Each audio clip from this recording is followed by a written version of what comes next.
Hey internets, it's Jake from Mini Terrain Domain, I and am this awesome. is Scribes and Scrolls, the Candlekeep Mysteries.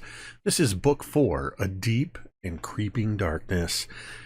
Welcome to Chapter 47, The Haunted Streets of Vermeillon. In just a couple of moments, we are going to get into the game proper, with a little bit of a recap, and then we'll start playing. As a reminder, most of our announcements, the things we would talk about in announcements, are now captured in our pre-stream and during the break in the various placards. So we encourage you to check those out. And our sponsors will show up on timers in the chat, but do please consider visiting Talon and Claw's Etsy shop. Use code MTDClaw to get 10% off of your order.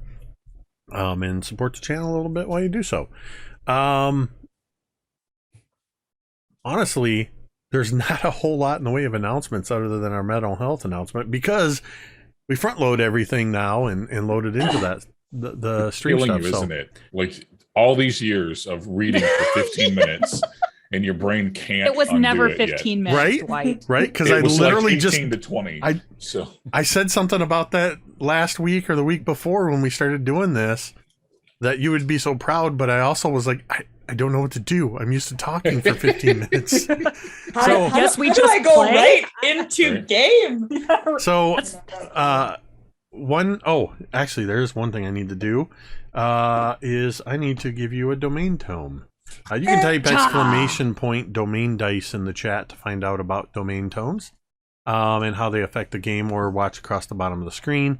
One quick announcement, in case you've noticed a slight change to our layout. D&D Jordan Lee has chosen to leave Scribes and Scrolls for personal reasons. So we are going to make some slight story adjustments and move on.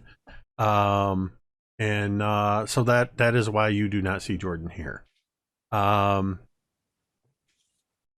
So before we get into our game, I want to just remind you that you matter. Your presence on this earth makes a difference. Whether or not you believe it, it's true. Maybe you're struggling, and that's okay. But we want you to know that you don't have to struggle alone. If you or somebody you know is in need of mental health or other services, we encourage you to visit findahelpline.com. These helplines are available to you to provide a confidential, non-judgmental space for free.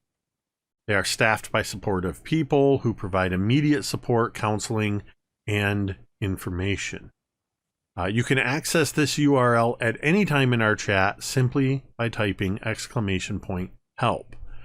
You will notice if you do so that I have also added some takethis.org resources as well. Takethis.org is also a fantastic resource. Lots of good stuff on that page. So we encourage you to bookmark findahelpline.com and takethis.org's resource page. Bookmark it, save it for yourself, save it for a friend, and remember, you matter. With that, it is time to play some Dungeons and Dragons. Yes, let's go. It's time. So, I don't remember how. right. You Jesus, that's right. have taken on as the book club. You've taken on the contract of guarding over Manistrad Copperlocks, a supervisor for the Royal Mining Consortium, and her team, which includes our guest Kahlo, escorting them to the mountain town of Vermeillon to check on the status of a platinum mine. It has been a rough journey. Lots of things have caused you to be to take a little bit longer, including storms and werewolves and river challenges, all that kind of stuff. River challenges. River challenges. I don't know. I'm just talking. Like Frogger. Yeah. You had to hop on the logs. You missed a couple times. Had to go back. Yeah. There were hot, steamy baths taken in the town of Myrene. You met up with 2 survivors from the tragedy 70 years ago in Myrene. Lucas Grosvenor and Astravorn, who asked a couple things of you as you head up into the mountains. You've begun your trek into the mountains, choosing, much to Mizia's disdain, to stable the horses and the cart and hoof it up the mountain. The weather turned very bad as you were making your way up. Snow began to blow heavily, obscuring your vision. The weather is cold, very cold. But you all, wisely, were outfitted with cold weather gear before you left Myrene, knowing that there's still cold weather up in the mountain. A few hours into your first day's journey up the switchback road, you noticed, well, first off, there were a couple of you that slipped, struggled to find your footing in the snow, and Mizia and Kahlo both fell partway down the cliff. That will account for your loss of hit points twice on your character sheet, if they're still showing there. And as you continued along the way, one of you noticed a glint of something a little further up, where just as you get to where there's a switchback and it begins to curve around, noticed a glint of color in the otherwise white landscape. And suddenly, a ball of flaming light came hurtling toward all of you. I would like all of you to make dexterity saving throws. Ooh, I have advantage on dex because I can see. Yes, Doc you is can really see good this at fireball. Shit. Oh shit! Oh shit! Are you so dexterous right now? So dexterous right now. I got a 13. Okay. Doc got 11. a 22. Whoa! You're like a ninja. Wow. Damn right. I'm like a turtle. I 19. got 11. Mizia and Vorn, what'd you get? 19. 19? Yeah. I got 19 minus 15, which is going to be a power 4. So, Kahlo and Vorn, and actually Tira, you have failed this dex save. And what this looks like in this particular moment is you dive out of the way. Mizia and Doc are able to turn away, seeing it, probably being the well, I guess there's no excuse for Kahlo, but I was gonna say being the spellcasters. I am a spellcaster. I know, that's why I said there's no excuse for you missing that there's thing. not. There's not. You recognized what this was, and you were able to get out of the way. When I cast spells, I can make a bubble with them, so I don't usually have to.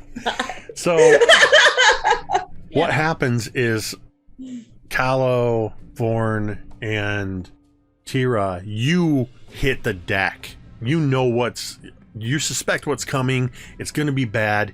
You dive in opposite directions, and you just dive into a snowbank. But no explosion comes. I scramble out of the snowbank. Mizia and Doc, you being the ones that were able to more successfully get out of the way, you are the first to see that at this moment the fireball is hovering in the air. It is illuminating a serious face Bless you. as she is standing like this, holding her hands in front of this fireball, and has stopped it. And you watch as she's struggling with this fireball. And Vorn and Kahlo and Tira, as you begin to scramble out of the snowbanks, you see, and all of you can see, that flames are of the fireball are actually licking up at her sleeves and beginning to burn the material, and it looks like paper slow burning, as it looks like there's hot spots on her flesh that begin to burn away, not revealing burnt flesh beneath, but revealing something else under there that hasn't quite revealed itself yet. As you see Assyria holding this fireball, struggling with it, suddenly she gets a determined look on her face, and the fireball hurtles back up the mountain where it came from. There's a massive explosion. Well, I need all of you to make another. For the win. I need all of you to make another dexterity saving throw Wow. as Wow. rocks begin to rain down around you. Much worse because I'm Kidding me. too busy staring. 6. Ugh. 9. 22. Jesus! Look at you go! I rolled an advantage and I got 2 sevens. I don't know why, but I feel like Doc's successes are Doc literally not moving. Right?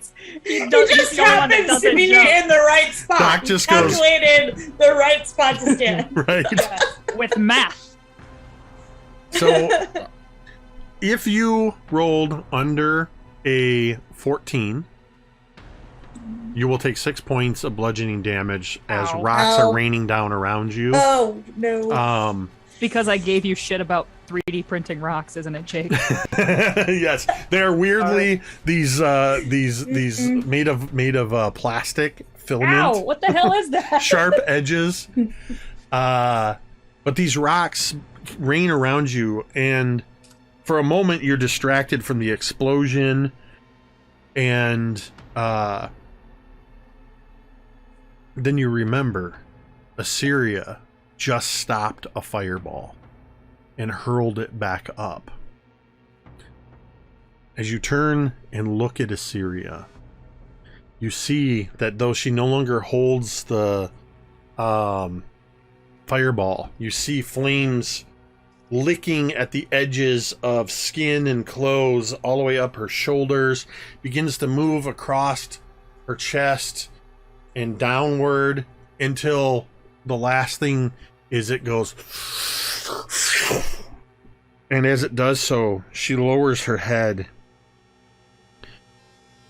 and there is a woman standing before you wearing robes of various shades of dark green. There's some leather, like a leather belt around the waist, and hand crocheted bags and things on the side, little pouches, and blowing in the wind behind her is a cape that seems to be made of living leaves and vines. There is a diadem of interwoven flowers and vines around her head, and she has dark auburn hair. And as she looks up, all of you see something of Assyria in this woman, but not Assyria.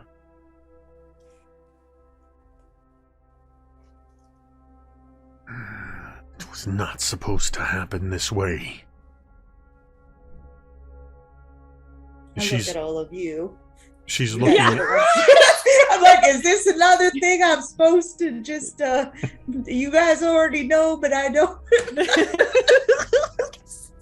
and she has this look of somebody while she's trying to look strong and powerful, she has this look of somebody who's just been caught with her hand in the cookie jar, so to speak. As she's kind of looking at all of you and looking around, does anybody say anything in this moment? Hello. I would be a little less open than Doc, and I would say, "Who are you?" I don't like it. I don't like it. Tira. I didn't expect for you to meet me so soon. Who are you? Some things are out of our control. You hear carrying on the wind, you hear this sound, it almost sounds like a whistling sound at first. And as you're all standing there, your hair's whipping around. It's still thick snow falling around you. Whatever she threw the fireball at has just gone away. Seems to have been taken care of. And you're standing there, and then you hear it again on the wind. You hear this.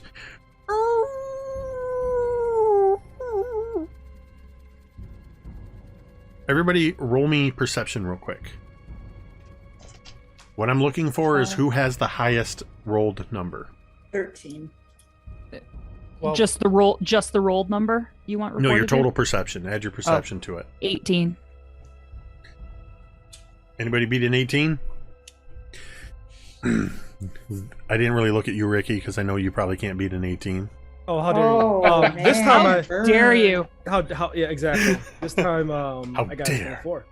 He got a 24. You got a Jay! 24. Whoa. Yeah, okay, Whoa! a natural So 20. perceptive, yeah. So- Perfect timing. Vorn, you are the one that sees coming up the path through the snow, Has perception goggles. because you've got goggles that keep your eyes protected from the whipping wind and the snow blowing in your face. You see a grayish form come charging through the snow at high speed. It's the same wolf that you saw when you were fighting the phase spiders a few days ago. Oh. And at the same moment, actually, I'm going to roll and see. Okay, she does see it. This woman turns and looks, and she grabs at a emerald gemstone that is at her throat, kind of like the clasp of her cape. She grabs at this gemstone, and she looks around at all of you, and she says, "Sister." And you hear Tira, because of your proximity to this woman, you hear a name whispering on the wind, whistling past your ears as you hear Venora Briarheart. Awesome. And from behind this woman, you see tendrils of shadows begin curling up from her shoulders and out behind her. And the shadows seem to coalesce into almost looking like living vines with leaves that are growing from this cloak behind her. Perhaps another time. And all of these vines and shadows curl in on her, and she seems to, as if pulled from behind, her arms and legs go forward, and she's pulled into a cloud of shadow and vines that goes, and a single leaf falls to the ground as this wolf charges in that exact moment, leaping for what would have been this woman's throat, and instead tumbles down into the snow, rolls over, skitters, turns around, and Covered pull in out my snow sword. on its muzzle, the wolf looks at all of you and growls. I look over at Vorn specifically. I look over at Tira and kind of take on like a nod and ready stance. And like with my side powers, one of my throwing axes kind of shift to my hand without me reaching for it. What does Mizya, Kahlo, and Doc do? Doc is going to wave at the wolf, and he's going to say, "Hello again." Oh my god. Oh my god. I just am looking at you guys as if you might have an explanation for everything that's happening and say, what in tarnation is going on? Well, this is the wolf that saved Tira and Vorn when they were in the forest together. Yeah. Which, Mizya, you would have heard about when you were watching the unconscious Assyria back at camp over those 3 days. So it's a friend. Well, We'll wait on that. no, if I would I say turn it's- I turn back to it. When Kahlo says so it's a friend, I look back at it and I would just sort of like, what's it doing? Is it just like low? As you're kind of having this exchange, the wolf kind of shakes its head and shoulders and body back and forth and shakes off the snow from its tumble. And then it turns, and at a walk, not quite a run, it moves up the road a little further around the switchback, and just at the edge of where you would be able to see it because of the blowing snow, it stops and looks back at you, like the foxes in Skyrim when they're leading you to a secret. Yes. So I would put my sword away and just sort of watch it go. It doesn't go. It's waiting. It's It looking just at is you. It's watching you. Like It's I would- kind of okay. It's like this and looking back at you, like it's waiting. Okay. So I would put my sword away, look back at the others, and I would kind of shrug, and I'm like, follow? Looks like it wants us to. Yeah, let's follow. I will defer to your judgment on this one. Okay. Doc. Yes. Sorry, go ahead. No, you go ahead, please.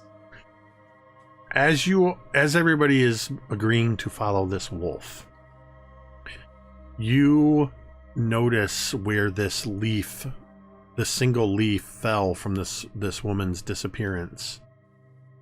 That half buried in the snow next to it, you can see some bright colors.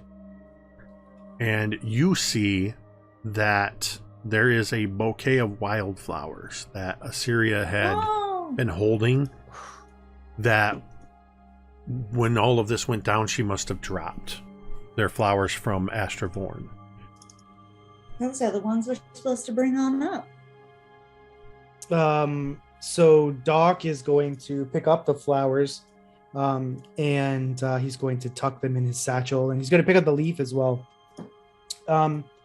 And he's sort of looking at the spot where the leaf fell, and it looks like he's thinking very deeply, and a look of hard to explain what his face is doing, and he reaches into his bag and pulls something out, and he looks down at it for a long time, and it's a small twisted figure of an animal, a four-legged creature that's been twisted out of sticks, and he's going to sort of sweep across the snow so that he gets down into the ground, and he's going to get his tools, and he's going to chip a little dirt. He's going to chip a little dirt off the ground, and he's going to put the figure in, and he's going to cover it up, pat it down, and cover it up with snow again. He's going to look down at it, and he's going to say, "Goodbye, little rabbit." And as Tira's like looking back for confirmation that we're going to follow this wolf, she sees this happen and it's like, Doc, are you all right? Yes. Time isn't linear. Faces and names change, but what happens is what was always going to happen. And then he's going to gently pat Tira on the shoulder, and he's sort of gonna squeeze her shoulder tightly, warmly, and he's going to say, "You'll understand one day, Tira the Sun-Maned. I promise." I would nod, and then I would kind of be like, I wouldn't say much. I would just kind of turn and start to follow this wolf. Doc is going to continue. He's going to follow as well. And he's going to take one look back at the place where he buried the figure. And he's going to turn forward again and continue following. As you all follow up, along behind you, Kahlo, Manistrad and the rest of the Royal Mining Consortium team kind of follow along. They've just been huddled in their cold weather gear, just like I'll kind of fall back by them a second and say, seems like everything will be all right. Orn is going to check his tether to Mizia because she fell off the mountain last episode, and keeping pace. And I think you're being overly cautious with this phone, but if it makes you feel better. Oh no, my internet froze. No, we got you. You're good, Ricky. We got you. Nope, we don't. Uh-oh. Do we not Did he say something about his internet? Yeah, He said it froze. my internet froze. Oh, he's Okay. there. You're back, Ricky. Can you hear us? We're bracing for a You're good. Richter I'm eruption, going to disconnect. Yep. which means the cameras Would will that be go fair to awry. call That it would be me. a Rick Connect? Oh. You're just going to gloss over my Richter eruption? I didn't hear you say Rick eruption. Mine sounds dirtier, so I like yours better. Okay. This reminds me of the Crazy Ex-Girlfriend song about, is it textastrophe or text emergency? Text emergency. 100%. Emergency. All right. Ruckus, can you hear us? I'm back. Can you guys hear me? Yes. Yeah. Yay. All right. Am I clear? As loud? Oh as yeah, loud? now you're Yes, loud. Now you're loud much and clear. louder. Okay. Yay, Everything last crashed. thing- for internet last thing we heard All you were- the problems are gone. Yep. Last thing we heard, you were checking your tether because you had tethered to Mizia after they fell down the mountain. Yeah. And Okay. Mizia thought you were overreacting. Hey, an ounce of prevention, right? Yep, there you go. And- Stitch in time, as they say. And he points to the goggles that Mizia has on that Warren has lent them, and kind of does a thumbs up, and that's it. So, as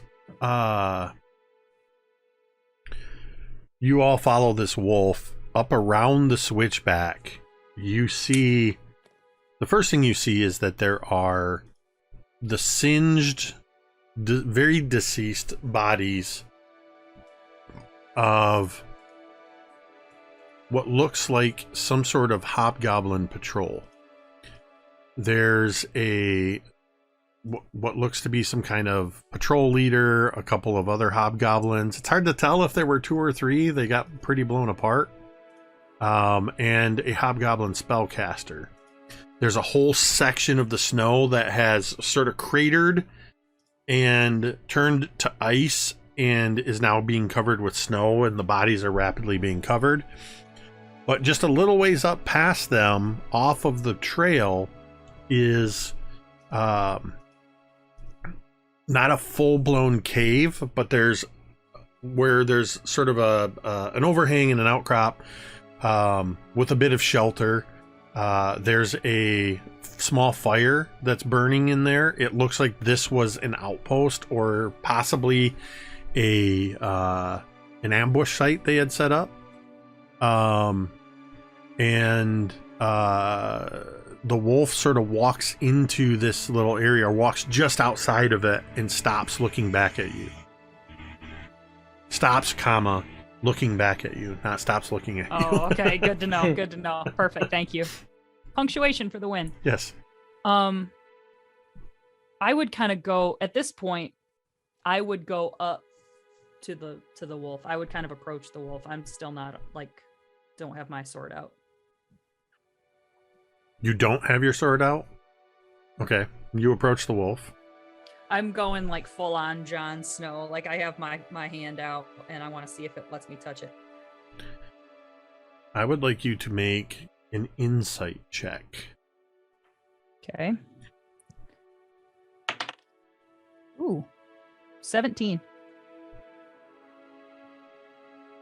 The wolf, it's like classic, like a Game of Thrones shot. The angle, it's the side view of the wolf and you reaching out. Gigantic. Yep.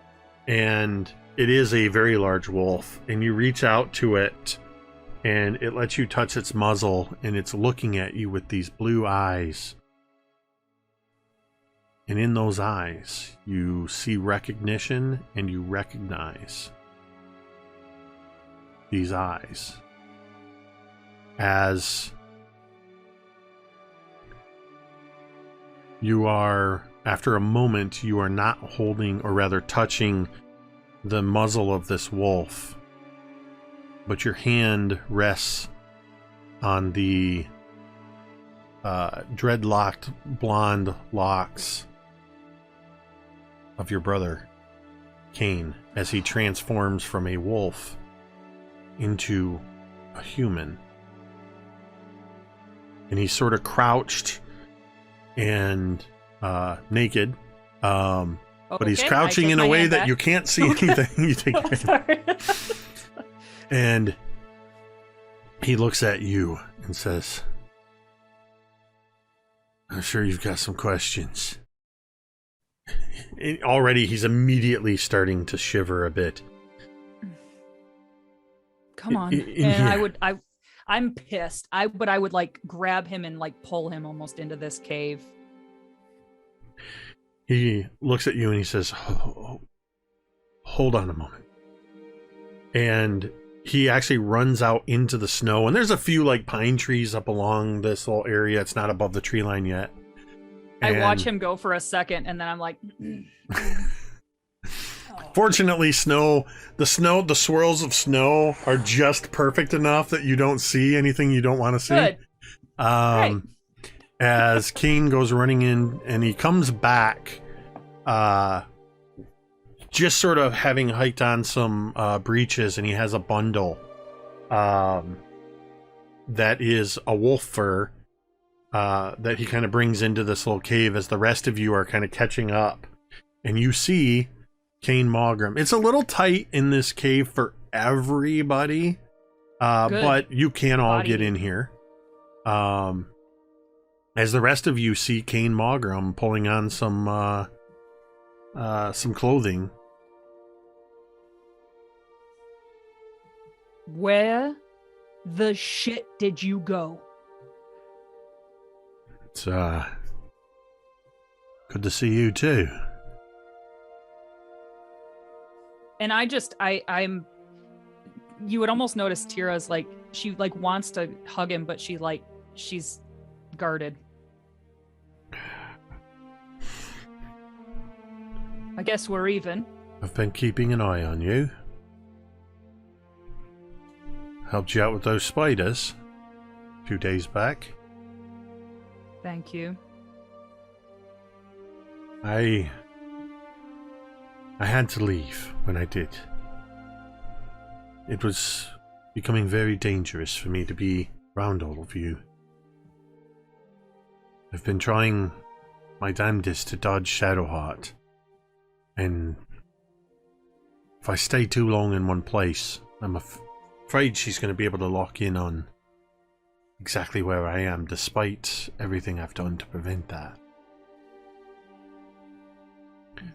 And as he says that, he reaches up to that sort of crude wolf necklace that he's wearing, that you see he's wearing, and is identical to the one that was left with Doc to give to you, that you put on. Oh, which I am wearing, by the way. Yes. It's a very meager protection. It will only work for you, but it's preventing you from being detected by Shadowheart.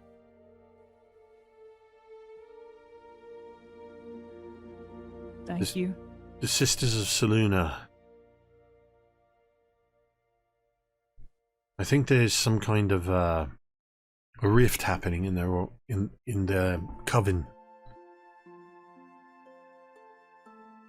What you saw down there, and he indicates down the mountain, that was one of the sisters, Venora Briarheart. Oh.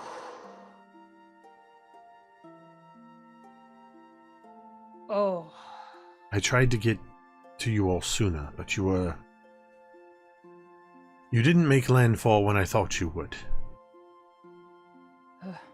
You were at sea during the full moon. I was very relieved when I saw that you made it. Yes, it was a whole thing. I can only imagine. And it was more of a whole thing than you realize. During that transformation, Assyria, her mind was weak, and in the aftermath in particular, there's no way to fully know what was going on within her during the transformation. But if it was anything like mine, that's where Shadowheart was able to get control of me and turn me into a servant. If Venora Briarheart was here, posing as Assyria, she somehow was able to get in during that weakened state after the transformation.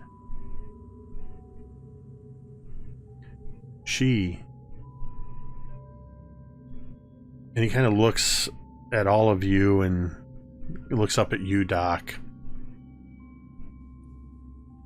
If she was occupying Assyria's body, then Assyria's mind was gone.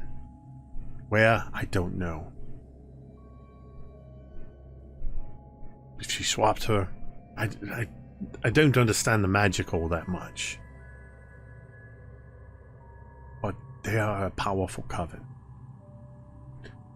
And I don't think she had anticipated or planned to show her cards just yet. This ambush, I was hoping to get up here quicker. I've been following the patrols ahead of you. I was hoping to get here before you did. But the snow proved to be a bit of a problem for me as well. That's the only way I can explain what happened. So, hold on, this is a lot. You said there's a coven. I thought it was just Shadowheart we had to worry about. Now it's this bitch, and then are there more? There's 3 sisters. I only know the 2, Shadowheart and Briarheart. I haven't been able to find the 3rd. But I know what they are looking for. Besides me. They're looking for you, Tira. Why? It's my fault. Because I left. I betrayed them. They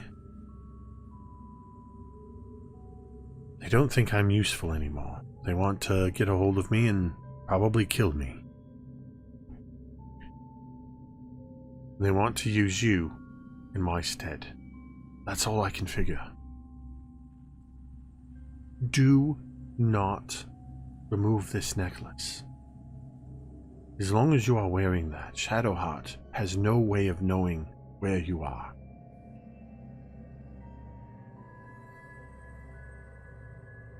Right. And Tira, like, it's just a flash, but for a hot second, she would look like she's afraid.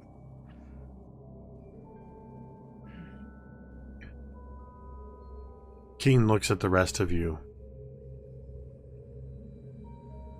I am going to continue trying to find out who and where the whole coven is, and do what I can.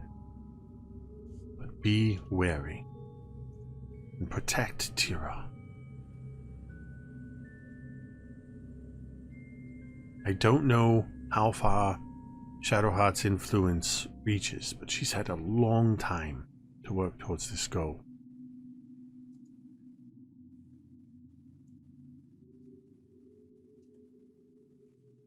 And as an aside, sort of a third person thing that we all saw as audience was there was a point during the transformation where Assyria saw a vision of her mother. And her mother asked her where she was.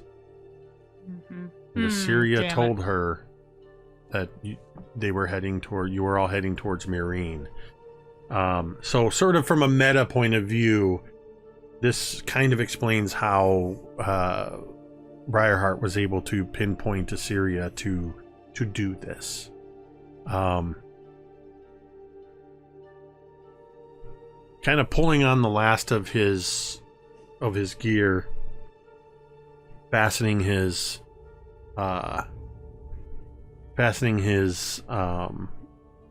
sword belt around him, and pulling his wolf cloak over him. He looks again solemnly at all of you. Based on what I saw, I'm afraid she's gone. Now, I have one question for you. Will you let me continue and leave here? I will find you again, Tira. Tira would kind of get close to him, and she would smile, and she would just say, "Well, at least you left when I'm awake this time." He gives you then a kind of sad smile. She would put her hand like behind his neck and pull him in, and she would touch his forehead with her forehead and just kind of like sit like that. And that's something that her dad's tribe did as like a familial sign of affection, and they've done it since they were little. And he immediately puts his hand up on the back of your head, returning the gesture. After a moment, he kind of pulls back and he looks you in the eye, and then he, without looking, he says, "You guys stuck?"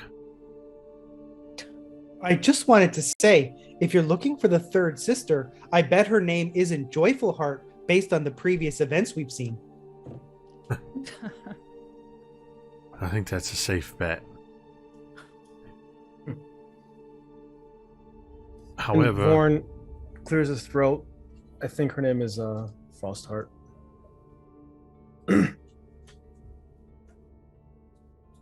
Kane looks at you and then looks at you, Tira. No. It's not possible. Our parents are dead. Yeah. I don't know of any other family that we had. No. No. Our grandparents died when we still lived at home. That was it. Doc he's going to interrupt. And he's going to say, remember what I told you, Tira.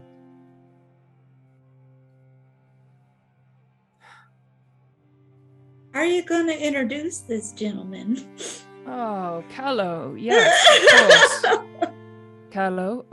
And then Tira would, and then I would lean to Kane and be like, "We'll get you on your way in just a minute, I promise." Kahlo, this is my brother, Kane. Kane Your Mulgrew. brother? Yeah. I was And you picking see- up that he was some kind of kin. Yeah. Yes, it's So a they- whole story. I should fill you in sometime. It's quite fascinating. Well, maybe over camp. Yeah. Yeah. It's nice to meet you, Kane. Well, Don't trust him. Oh my God, Monsieur. What? I don't trust him. No Well, offense, Kane. that's No fair. offense. Listen. I'm going to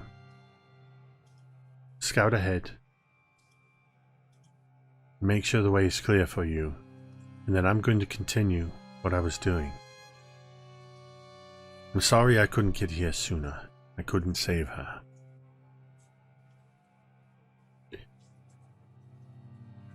And he looks to all of you. Hopefully in the not too distant future, we'll all get to sit down together as friends.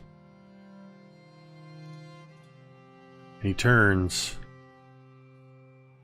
and he takes off into the woods, leaving you all to sit in this cave for, I'm gonna say, take a short rest, heal up any hit points if you need to. Yay. And the camera is going to sort of move around as we look at everybody's faces. Tira looking after Kane as he takes off into the woods, once again leaving.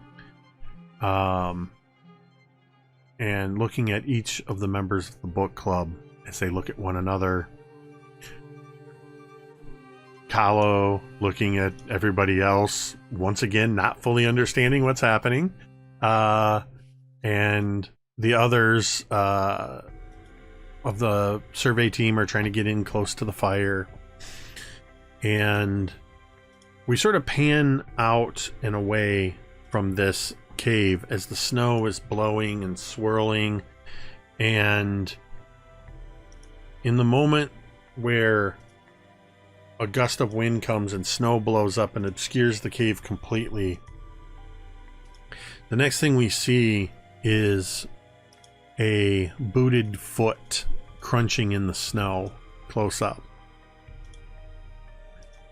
And the camera pans up to reveal Tira.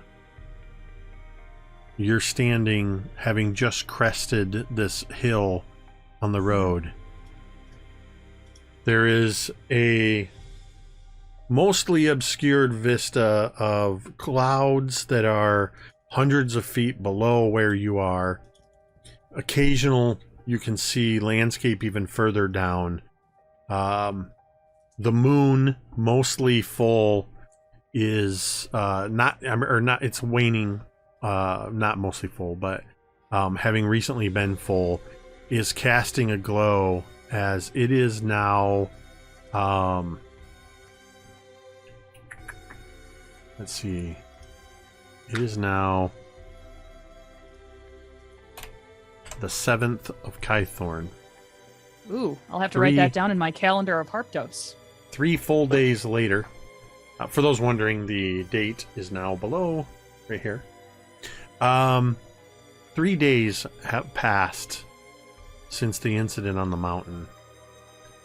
on this journey, each of you has, over these days, mourned in your own way. But now, as you crest this hill, and the rest of you come up next to Tira, and you look over the moon-illuminated rooftops of a dark town, nestled in a crook of the mountain where there's snow, but the snow no longer blows, and it's actually pretty light up here in this area.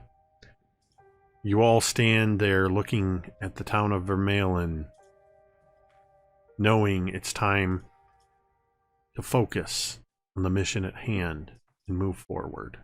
And that's where we're going to take our break. Nice. We will be back in about 10 minutes. So please stick around. Watch our halftime show. It's not really a halftime show, but the placards. Our halftime I don't know why We got I said that. Jay-Z. Yes. We've got Gary playing the bongos. That's probably. We'll make that happen. Boom, boom. Slam poetry. But we'll be back in about 10 minutes, and we'll see you on the other side. Bye. And we're back. And we're in a little bit different of a place here, as you have just arrived on the outskirts of Vermeillon. The as you approach, as I said, it's the end of the third day. The moon is out. You're all tired from a full day's travel. You see, illuminated in moonlight, this village of Vermeillon. You have entered here, where the little arrow just appeared. Wow. You're at the end of the road there. You see dilapidated buildings on either side. The village is eerily quiet. Plants and wildlife have taken over these crumbling houses. Leafless vines climb rotting walls. Birds and other small creatures have made nests in the exposed rafters. Gnarled trees are protruding from some of the fallen roofs of some of the buildings. The overcast sky with some very thin clouds. There's the peak of the mountain goes up quite a ways more, but Vermeillon is sort of nestled in this area. There's just this air of oppression that seems to envelop the village. You look ahead and you see buildings on either side in various states of decay. You see more buildings behind them. In the moonlight, you can see that there's the remnants of what was probably the main thoroughfare stretches out for quite a ways ahead of you. You can just make out in the distance a larger manor-style house. Manor in comparison to these small structures.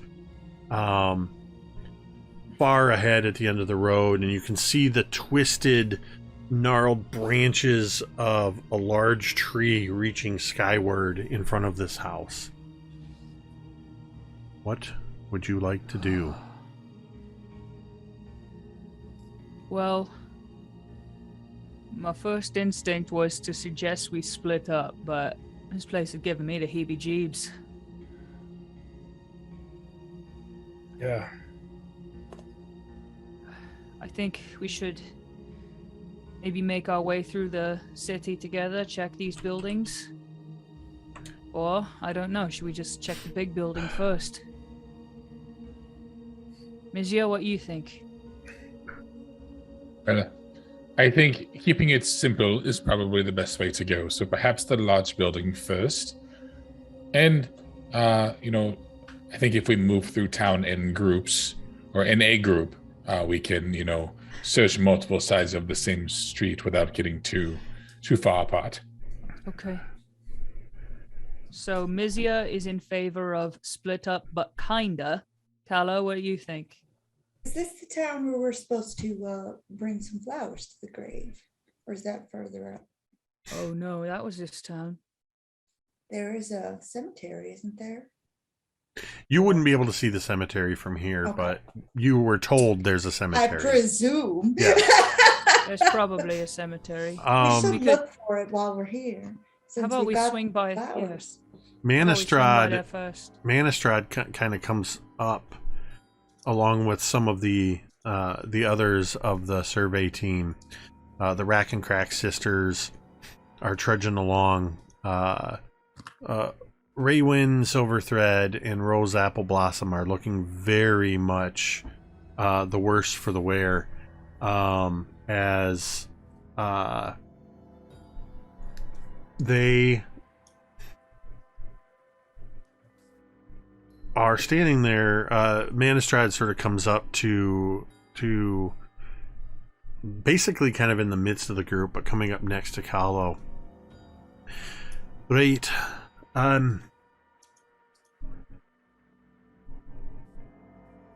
My folks are very tired. If possible, if you could clear a couple of these buildings. I don't want to tell you how to do your job, but if we can find safe place to sleep for the night, it's going to be easier to get the lay of this land in the daylight and start looking for the mine and figuring out what we're going to do with that.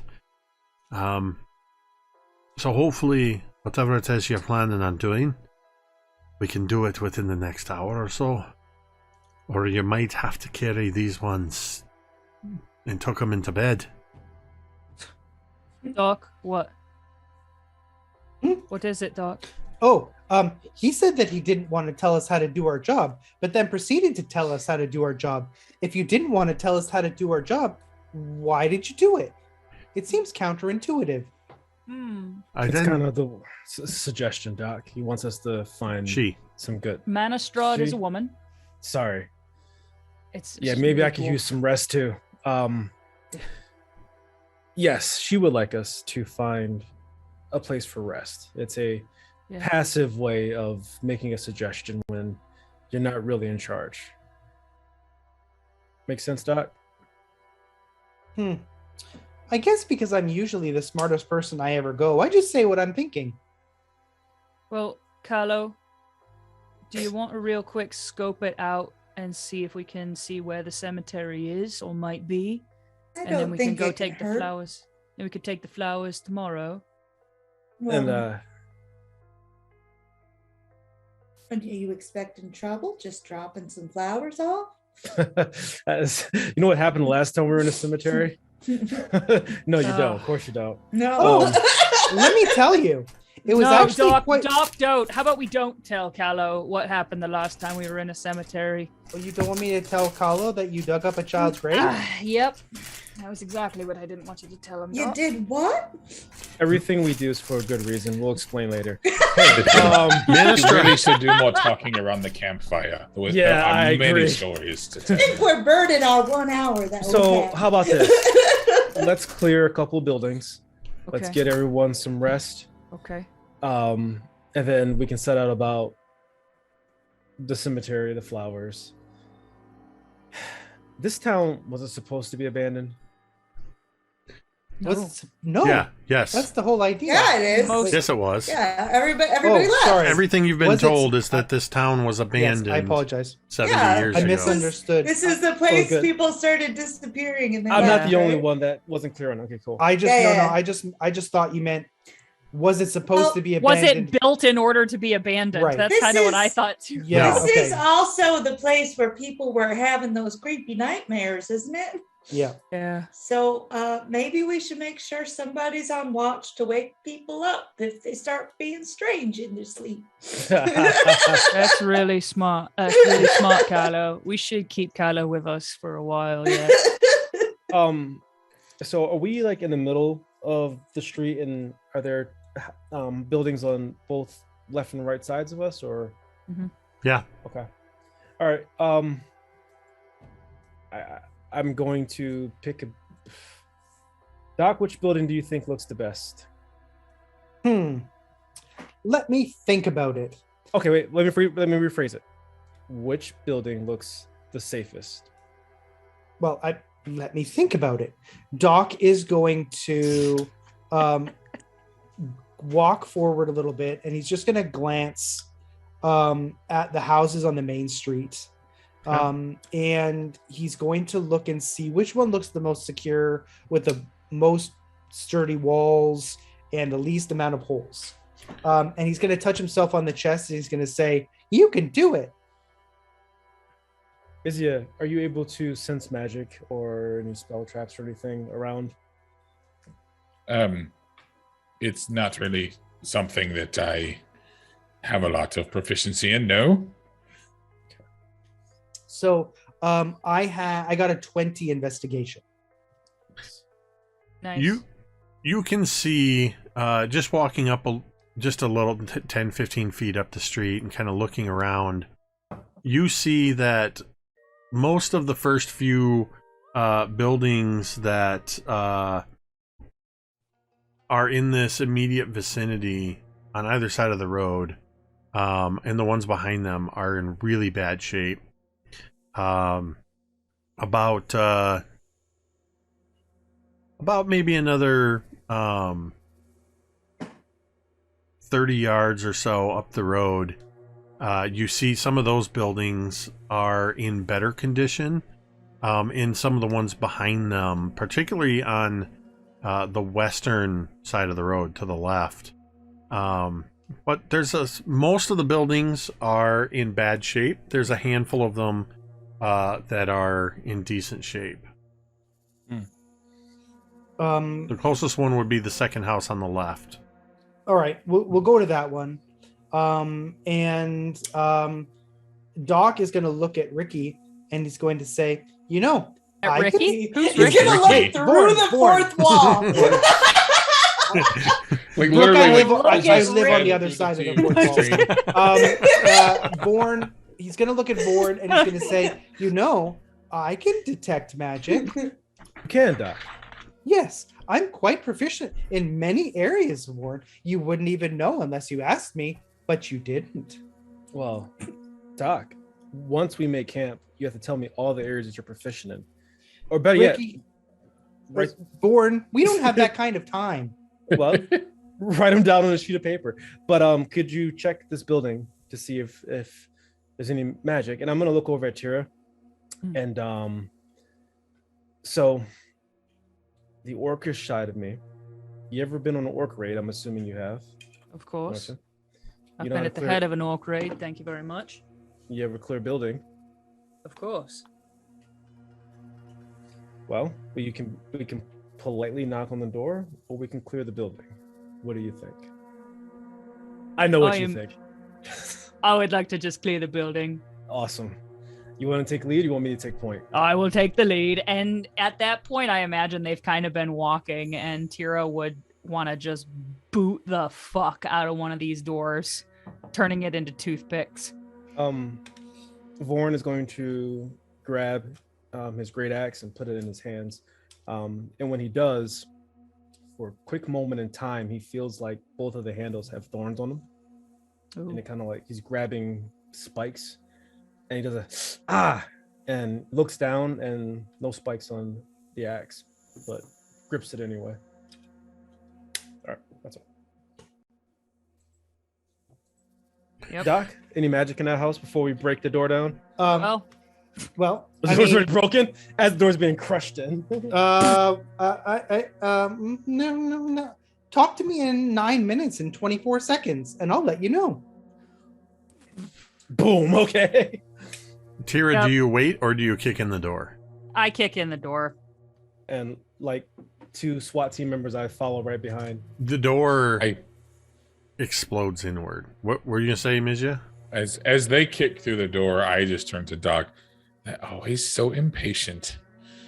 Just They charging really right in. I'm You know- sure they'll cause trouble. They really are. It's quite amazing at times, actually. You'd think they'd learn eventually. You hear Orcus shouts inside. Yes. And I'm just saying I fucking love that in Orcish and just pounding my chest. And that was very satisfying, turning that door into toothpicks. You kick Yeah, in and- the door and you see a dilapidated rectangular homestead with crumbling walls. There's debris all over the floor, a few pieces of furniture, cobwebs everywhere. No signs of life in here.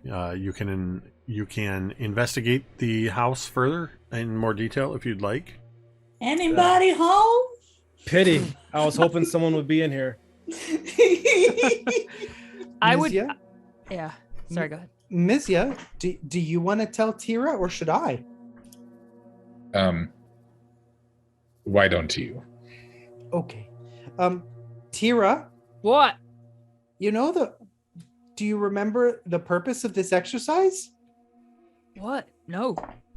Oh. What do you mean? What do I mean? Purpose of the exercise? I thought we were Yes. just clearing buildings. No, we were looking for a safe place to camp. Yeah. And I found a door, I found a house that looks relatively intact, except now it doesn't have a door. Well, if it had a stronger door, It would have been a better spot. Yes. I believe, what was the Doc, door that- made of? Was it wood or was it stone? It was wood. This door was wooden. Okay. Doc, I believe I have just pointed out a flaw in the structural integrity of this house. Perhaps I look have saved around- us. At all of the other buildings outside, do any of them look to have anything other than wooden doors that I can see? From where you are, I guess I'm looking for. Do most of the buildings here like going to be wood construction? so That's what I'm assuming. the buildings are stone, Stone. Okay. but they have a lot of them have wooden doors. Okay. I just turned to Tira. Yes. Well, let's not kick any of these other doors down because they all seem to be, or at least most seem to be wooden as well. So a little restraint might serve us well. No, I got it out of my system. Thanks, though, Mizia. I haven't kicked in a door in a bit. Right. It's my favorite thing. Tira We and Vorn, give me a quick investigation check. Oh, God. Ah, not good. Talking to Mizia. It's a investigation 5. Vorn, I got a 16. Wow. Every now and then, right? Vorn, you see the through the window. As you're looking around, there's just not really anything in this place. But through the window, you can see to behind this building. Whoops. There we go. Behind this building, there's a slightly larger square building that actually looks to have a sturdier construction to it. And Mizia, as you're looking around from outside, you can kind of see around the side, and you see as well, this building has a heavy reinforced door on it. And Vorn, through the window, you see that there is a sign that's just catching the moonlight. You can see the words wand and hammer on the sign. Okay. And there is a Okay. soot-covered, but now dormant, large stone chimney rising up from this building as well. Is the chimney, does it have any smoke coming out No, of it? it's dormant. Dormant. Okay, it's dormant. You said dormant.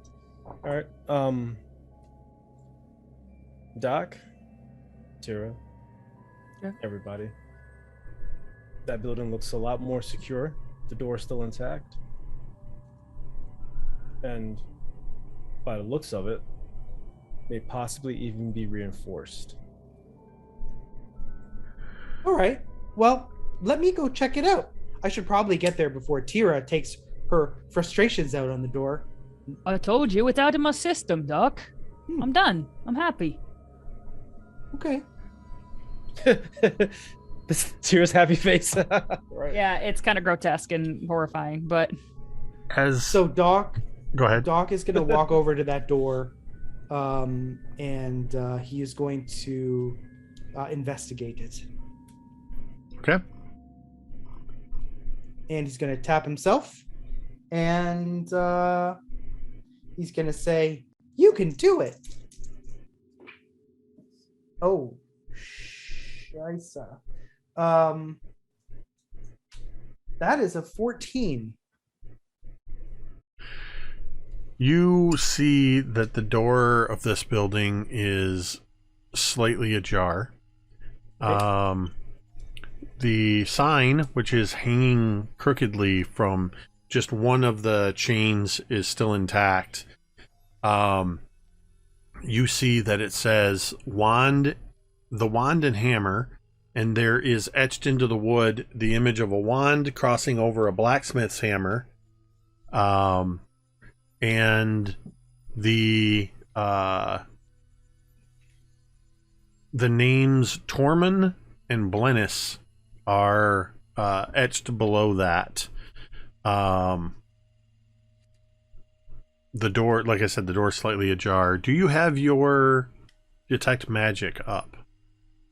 Yeah, if it's been 10 minutes. I think with the looking around they were doing and before, just with everything, it makes sense that about 10 minutes would have gone by. The range is 30 feet on that. Yeah, let me check. Because I look at my spells. Yes, 30 feet. You, as if you activated Witcher senses, you can see a single ping of enchantment magic coming from inside the building. It seems small. Oh, that's strange. I should probably go and investigate. And Doc is going to push the door open and go look for it. As soon as you open up the door, somewhere in the town, you all hear, "Ah!" okay. Okay. And it seems to reverberate around the town, and then the night seems eerily quiet following that sound. All right. All right. Doc, you see first off, do you have dark vision? Yes, I do. Upgrades. It's in very dim. Inside these buildings are very dim. So Tira, you would have had trouble anyway seeing inside without a light source. The only illumination being the partial moonlight. But in the dim light, Doc, you can see a thick layer of dust all over everything inside this building. You see a forge sitting dormant in the one corner. You see a blacksmith's anvil and an empty quenching trough beside it. On the opposite side of the room are two workbenches with stools.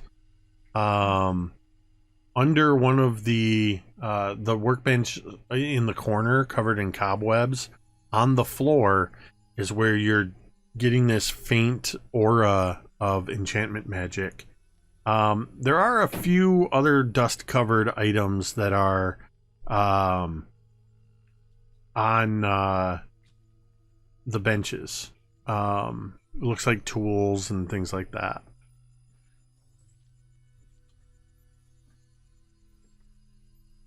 I would kind of start to go over towards like the blacksmith's tools, and I just kind of want to go and like hold them, kind of just like lift them up and feel them, and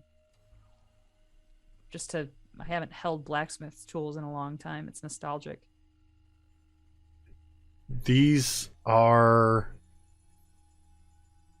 in decent shape, though they've not been used in in 70 years or more. 70 years. They are covered in a thick layer of dust, but are decent blacksmith tools.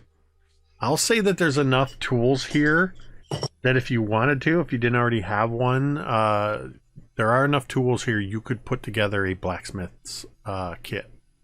Oh, I would collect. You would them all even eventually. find it's a little creaky, could deal with being treated, but there is a leather tool bag on the bottom shelf of one of these workbenches that you can sort of put some of the tongs and the hammers and things like that to assemble a blacksmith's kit.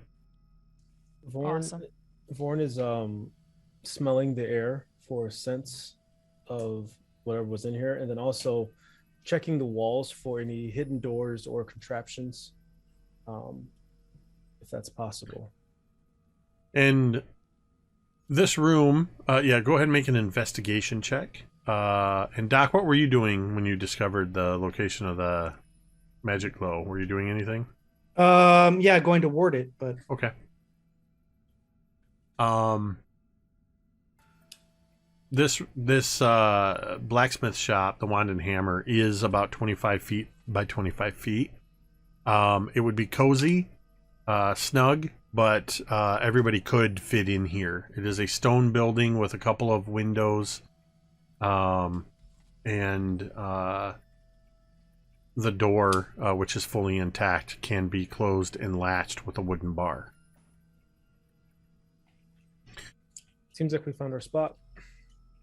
Vorn, what's your investigation check? Jeez, that's a 7.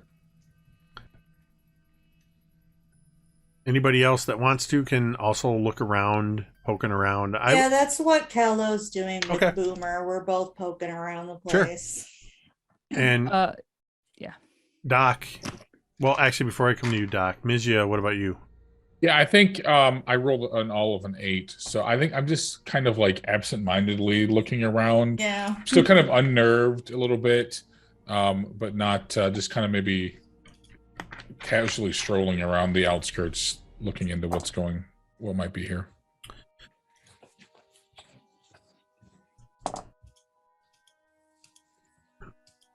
I only got a 13, so not much here. That's actually enough. Ooh.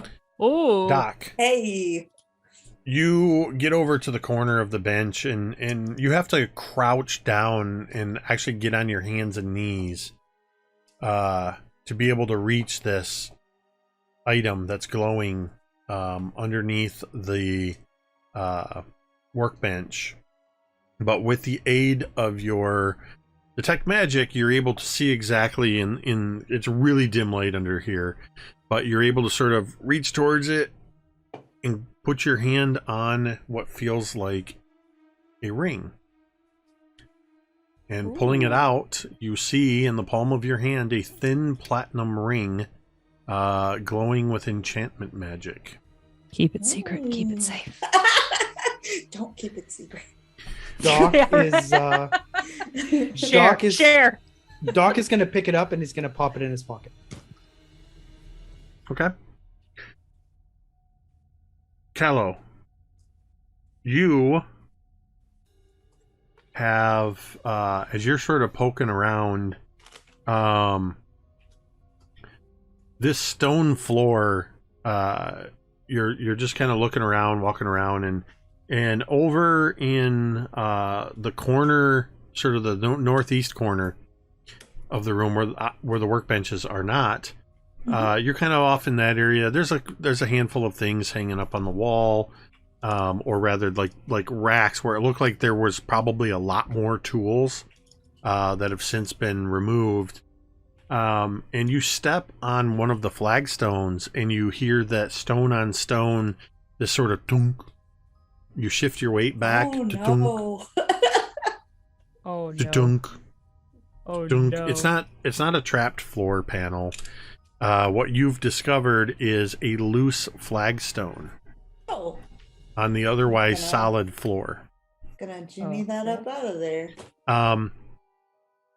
It takes you a minute to kind of pry it up, and you kind of move it out of the way, and you realize Boomer's helping. this is a good sized like a good sized flagstone. So you're able to kind of flip it up and move it off to the side, and you see that there is under this flagstone, the floor has been dug out, and there are things in this hole.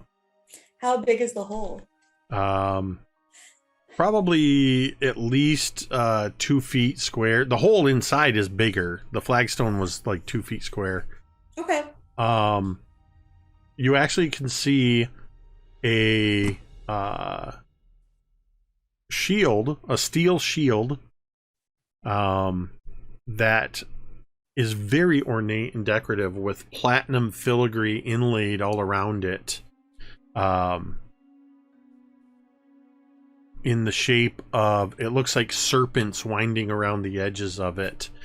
There are also 2 matching short swords with similar platinum filigree on the hilt and pommel in this serpent motif. Is that a recognizable motif? Like, is it a symbol for something? It just seems to be artistic decoration. It doesn't look like it represents anything in particular. Somebody had a thing for snakes, apparently.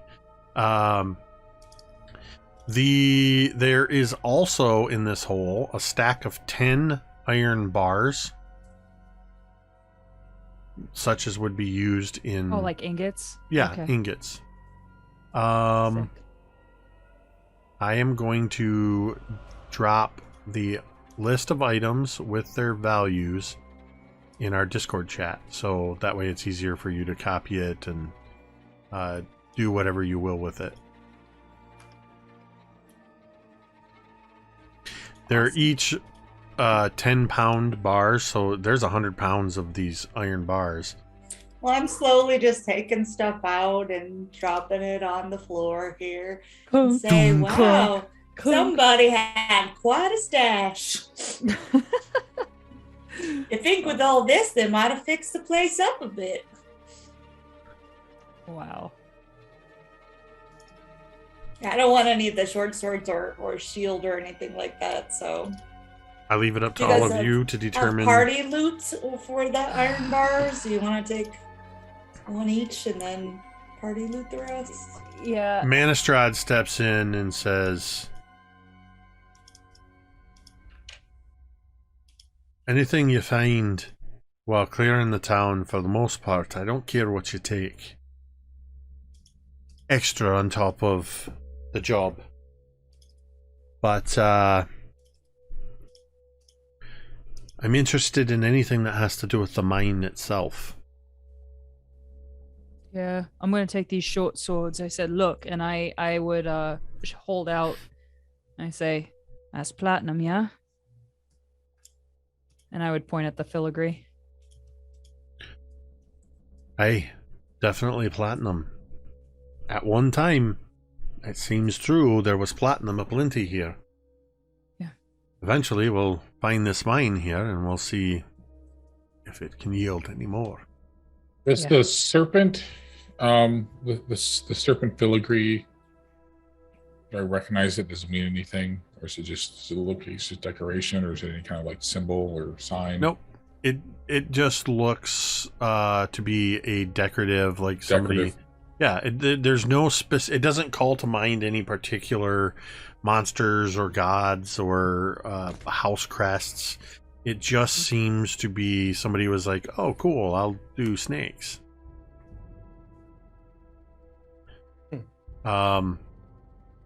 You hear after Kahlo, you pull the last of the bars, iron bars out of this hole. You also hear what sounds like somebody threw a couple of sack of potatoes in the corner. And you see where the Rack and Crack sisters have just collapsed in the corner. Aww. And are sort of positioning against one another. The Doc Silverthread and Rose Apple Blossom are laying out their bedrolls, and Manistrad is over by the forge and is attempting to get the fires going in the main part of the forge to get some heat and light in this room. After a few minutes with flint and steel, just a soft orange glow and a crackling begins to fill this space. There's a bit of popping. The wood's been in here a very long time. Very dry. But you all begin to feel a bit of warmth spreading through the area. I would look at Kahlo and I'm like, I think it's getting a little late. How about we look for the cemetery in the morning? I think that would be a wise idea. I'm not sure that cemeteries are the best place to be creeping around at night. I don't want to do that. Especially in an abandoned town. Yeah. Where we heard a scream earlier. Did everybody hear that? Did we hear a scream? What now? We heard a terrible noise a long time ago that we kind of ignored. Oops. Yeah, it was somewhat cacophonous. Yes. I thought it was just a bunch of birds or something. Yeah. Let's hope it was. Mm-hmm. You know. If it screams, it bleeds. That's Good not point. always a good thing. What if it's someone who needed help? Bleeds either way. There's nobody Point here. remains. There's nobody. There's nothing alive in this Ford's like, town they but already us." bled out. It's done. Well, I think we should probably take their cue, and I nod over at the rack and cracks, and I'm like, we should take shifts, yeah? I Like, think that would be wise. Yeah. I'll take first shift. I'll take second. And I- apparently I that's should- it. I should be awake by that time, so I can take over after you. All right. I'll take all shifts. Yeah, we know you're awake. Very always awake, Duck. As Tira is talking to him, Doc is going to clutch something in his pocket, and he's going to reach into his satchel, and he's going to briefly start spinning a silver jeweler's loop, and it makes a sound, and he's going to cast Identify on the ring. Ooh, there we go. The after or as you do it and you're sort of looking through looking closer at this, you notice that there is a very fine engraving that seems to be these waving lines that carry in 3 parallel waving lines all the way around it. This is a ring of swimming. While Nice. wearing this item, you have a swimming speed of 40 feet. Cool. Okay. It does not require attunement. To the turtle. Just Yeah, right. So, Perfect. so you can I add don't want to take a bunch of cool loot. with you can add guys. ring of swimming to whoever keeps it to your inventory. Well, I mean, Doc is thinking to himself, neither Tira nor Vorn wear heavy armor. Misia doesn't wear armor at all. And Kahlo is a fucking Tortle. So he's just gonna pop that shit on his finger. Amazing. Amazing. There you go, Doc. Doc, at first, this ring,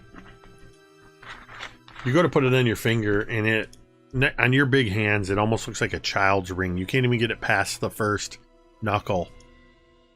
And then you feel it expand in your fingertips, and it just slides on and fits perfectly. Cool. You have a ring of swimming. Yay! Yay! So Swim faster than I walk. So fast. So aerodynamic. So it is now getting comfortably warm, not terribly warm, but comfortably warm in this space.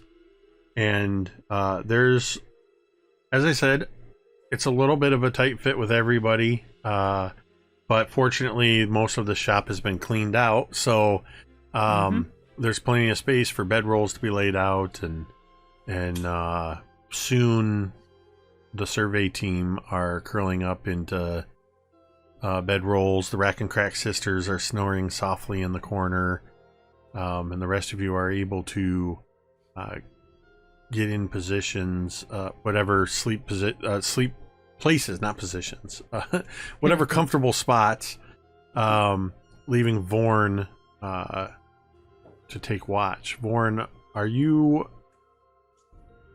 doing watch inside this workshop or outside the building?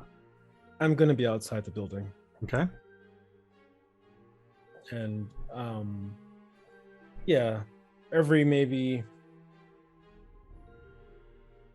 20 or 30 minutes I'll do a lap around the building itself. You know? Are you staying in the vicinity, just standing guard outside the door and then occasionally walking around to check the area? Yeah. Okay. Yeah. I never stray more than 30 or 40 yards away from the building itself. You know, and I kind of look, looking into the darkness with my night vision and that kind of thing. Make me a perception check.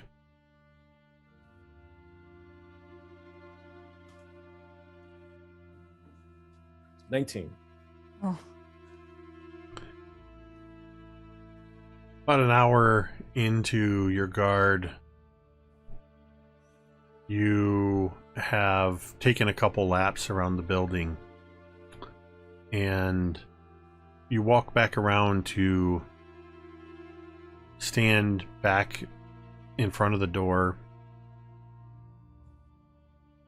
It's very quiet outside. Occasionally you'll hear the sound of a shutter somewhere in the town banging against a wall. You hear the scurrying of wildlife through some of the open structures. Elsewhere in the town, you can hear the slight creaking of the large tree up the road a little bit. And you can hear the voice that whispers in your ear, Vonok.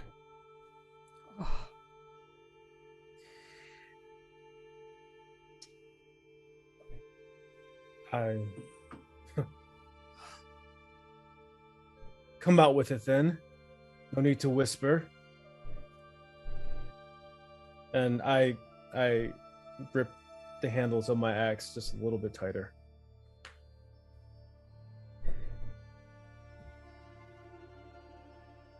Vonok. Why have you come here? Oh, oh, oh, oh. Whose voice are you hearing?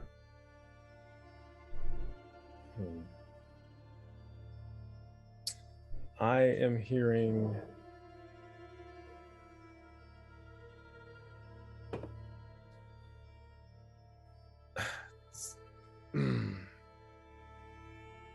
it sounds like a hybrid between my mother and my sister, but it is hard to make it out because it's within the same octave range of both of them.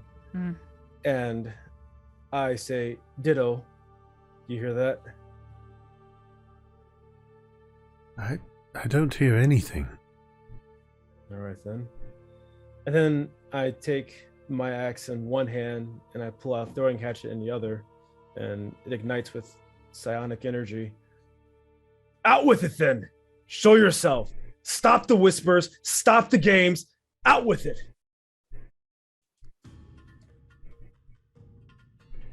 Ooh, ooh. Nice, I don't nice. like the music change. Okay. You see from the building to the north, there's a little bit of like an elevation change where one of the structures is sort of up on a hill, and it's creating shadows. The moonlight's creating shadows in this area, and you see a figure step out of the shadows. And it's your mother. Oh.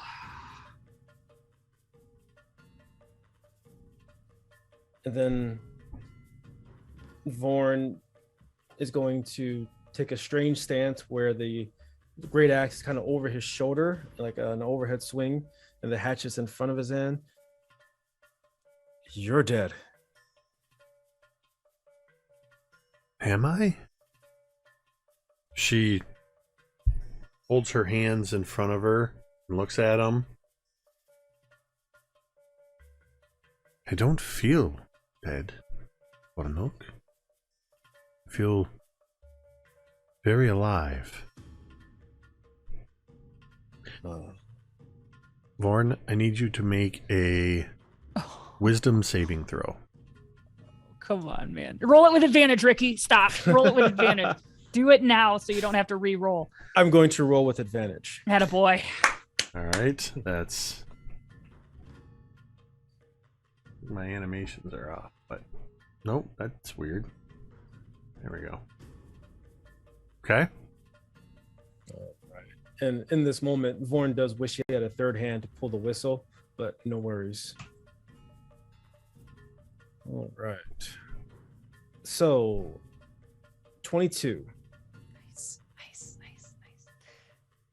You feel as she says, I feel alive, Bornok. And she looks you right in the eye and says, why don't you trust me? And her words have this etherealness to them. And you feel something trying to push into your mind. And then it slips away and doesn't take hold. You feel like this vision, this person, whatever, in front of you just attempted to somehow connect to your mind. I shout, how dare you wear her face? And the axe that I'm holding over my shoulder, how far is... About 20 feet. Yeah. I'm going to take the hatchet and I'm going to throw it directly at her with psionic energy. And Mark of Shame blazes with purple light as I launch this thing out. Cool. Go ahead and make an attack. Nice. Ooh. It's gonna fly wild at a 5. Oh. As you throw this axe, you hear it sort of thunk fall to the ground. I don't know why you would do that. And I grip my axe with both hands, and the thorns that I felt last time kind of pierce both of my palms very deeply. I can feel like warm blood, kind of that feeling, like encapsulating both of my hands as I'm gripping the axe. And I'm gonna let out such a loud roar of anger and unbridled torment and dread that it's going to wake everyone else up. Yeah, good. As I start charging with the thing cocked back, and I'm running full speed.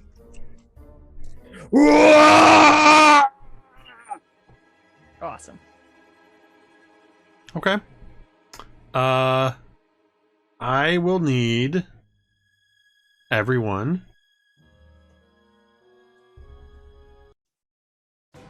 to roll for initiative. Oh, we're fighting ghosts, y'all. Ghosts. Oh, damn. As I need to do Kira something. is a heavy sleeper. Do not shout out your answers. I have to get something. I have to get the thing ready here a moment. Where did it go?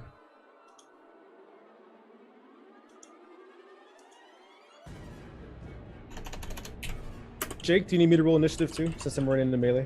Yeah. You are going to get one round before everybody else can get out. Hold on. And I'm going to use initiative to roll on this one too, if that's okay. Advantage roll on it. Why are you using advantage? To roll Or you're choosing a die to roll advantage? Yeah. I wanna Okay, swing okay, first, okay. That's all. I'm like, for some reason, I forgot about dice for the domain tomes for a minute. I'm like, you can't just declare an advantage. But I yes. declare advantage. I was asking if that's Oh, okay. you are. Whoops, that is the wrong thing.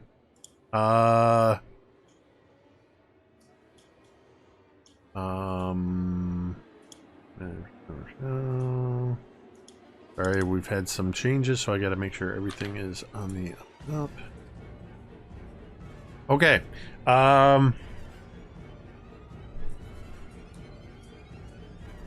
Mijia, what'd you get? 22. 22. Tira. I got a 6. Power 6 Okay. for my buddy Ricky. Here we go. Doc. There we go. Doc got 13. Vorn. That is an 11. Ooh. Kahlo. 12. All right. Vorn, you will get 1 round. But I got to determine what this thing's initiative is.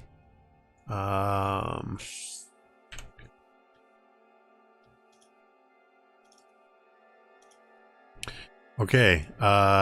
So it's going to be Vorn, you get to go. As everybody else is inside sort of hearing this, I'll call out your orders, your initiative order, as we go. So what are you doing, Vorn, as you're charging at what appears to be your mother? I am going to take a hard swing at an angling slash as the axe is over my shoulder, and it's going to come down at a angle. Okay. And I'm going to scream, "How dare you!" Nice. Nice. 16 to hit. That hits. Let's go. Nice. Attaboy. Let's go. 10. Okay, you hit for 10 points of damage, slashing damage with your first attack.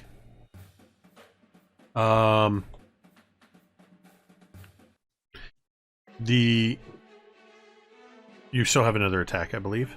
Yeah. Yep. And as I swing it vertically down, I kind of flip it around. And I'm going to go upward, like a V, Okay. if you will. So cool. Oh, for Vorn. Oh, Ooh, I got to like reroll Zorro. You're gonna do a reroll. that. Yeah. That's gonna be 31 minus 28. is 28, so that's gonna be 25. Wow. Okay. So on a reroll, what you got? 13. You slice in with your axe on the first attack against what appears to be your mother, and you see the axe come down and hit her shoulder and cut across the front of her, and you see as the clothing she wears and the skin and everything just sort of opens up, but no blood comes forth, and it almost has this look like you've just sliced through gelatin.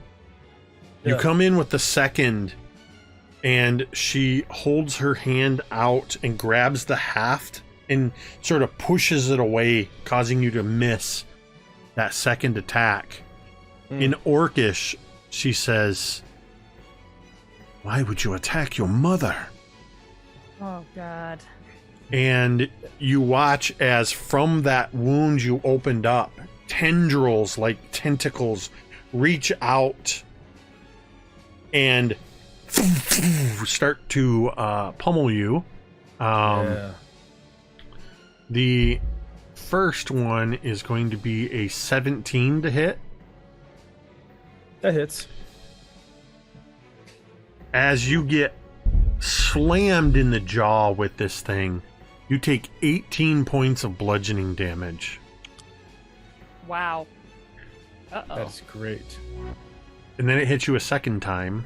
Oh, wait. Oh, sorry. jeez. You take 18 points of bludgeoning damage, and you take 14 points of psychic damage as you see this, as you get hit with this tendril, you see the memory of your mother's death at your sister's hands. Mm. Then You she mean that is going to strike you a second time. I saw it at the Great Bear hands. No. You see the memory of your mother's death, but you see Yeah. it as if your sister Like killed your her. sister did I it. gotcha. Oh shit. Oh, Gotcha. that's messed up. I gotcha. Okay. And I get hit a second time now? You are getting hit a second time.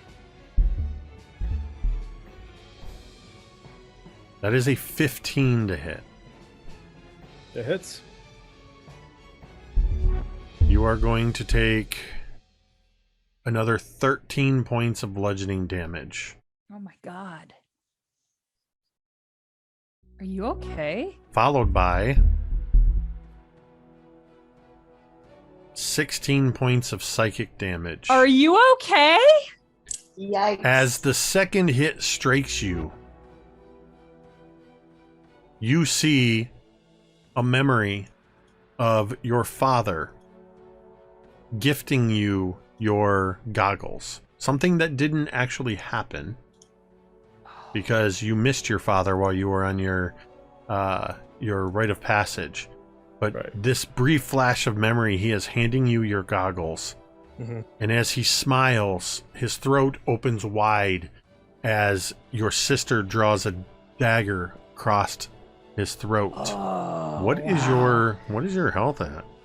My health is at 9 points because you took like 60 points of damage. with Okay. that.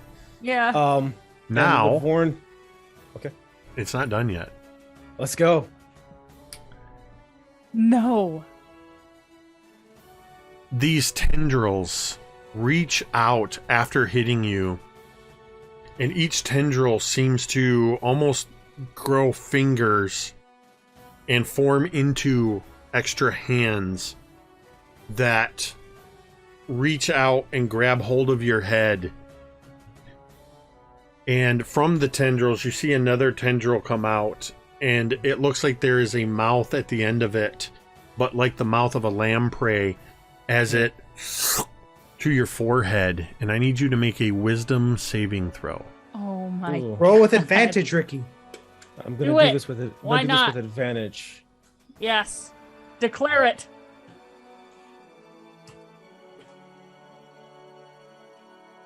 I only got a 9.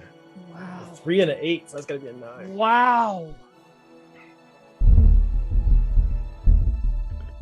That sound you hear Dice is roll a sounds. whole lot of dice rolling in D&D Beyond. Vorn, you take 35 points of psychic damage as Damn. this happens. You suddenly tense up as this lamprey type mouth hits your forehead, and you watch as the memory of your first meeting with Ysurla flashes before your eyes. And then you see as the memory of the time you spent together flashes before your eyes. And as each memory passes by, in the same way that you witnessed Ysurla coming to you and telling you to let her go, each memory seems to sort of shift around, and that memory of the first time you went to her camp when you were just 13 years old, that music is so not right for this. It's fine. Ricky's powering up. As that memory flashes before your eyes, it dissipates and is gone. Ooh, she's sucking my. Oh my gosh, that's part of Taking your memories. All right, And you fall unconscious. I do. So the psychic damage actually takes health points too, right? Yep. Yeah, Alright, so anything I'm- that's damaged is damaged. So you are at 0 hit points and you are I get to have- unconscious. I get to roll something for health though, right? When your I get next a turn success. rolls around, you get to roll a death saving throw. Additionally, including your death saving throws, I believe. I have to double check that.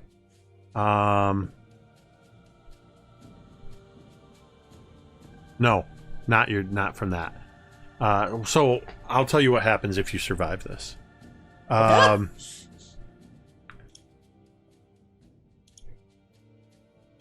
Can when Vorn falls down to the ground and loses consciousness, in his hand is the whistle that Doc had given him.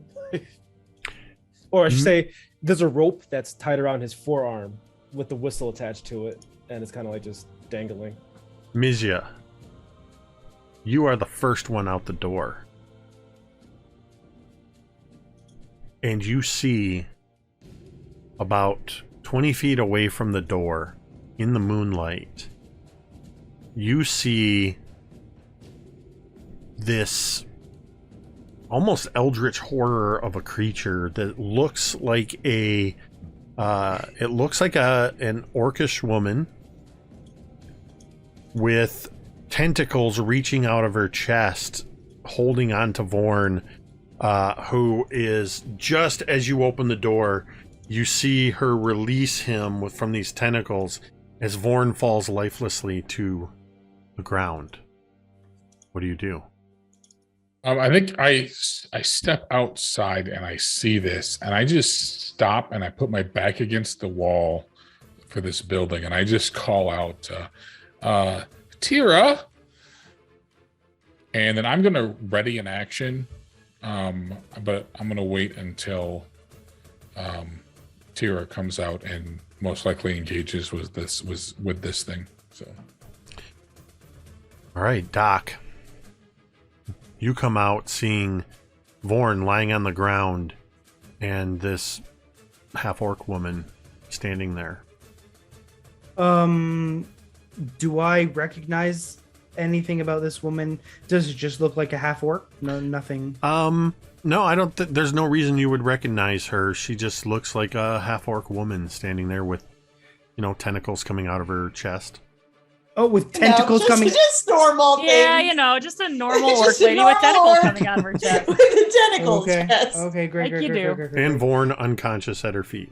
Is there a check I could make to recognize this type of creature, or no? You can certainly try. Okay, is it a free action or is it my turn to do that? No, it would be a free action because you're Okay. you're basically thinking. Then sure, I will attempt to roll. I only got 13 though. You know what an orc is, but Yeah, you don't know great. what an orc with tentacles coming out of its chest is. Great. Yeah. All right, so then we go with my first plan, which is to heal.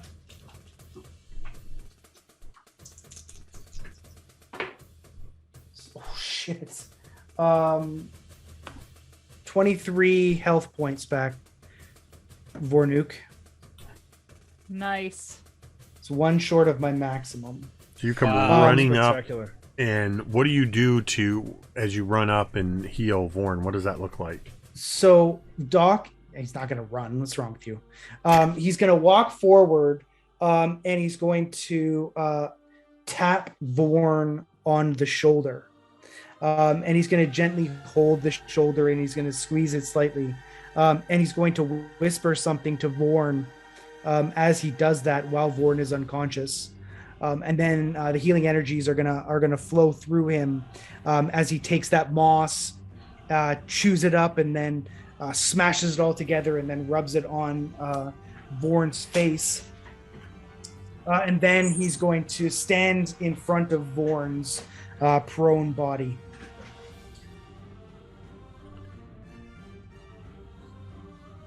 Kahlo. Okay. Well, I am also going to come outside and see the situation. And as far as we see, it just looks like this thing's attacking him, right? Yep. Okay. Well, I am going to attack it right back. I am going to use my spell.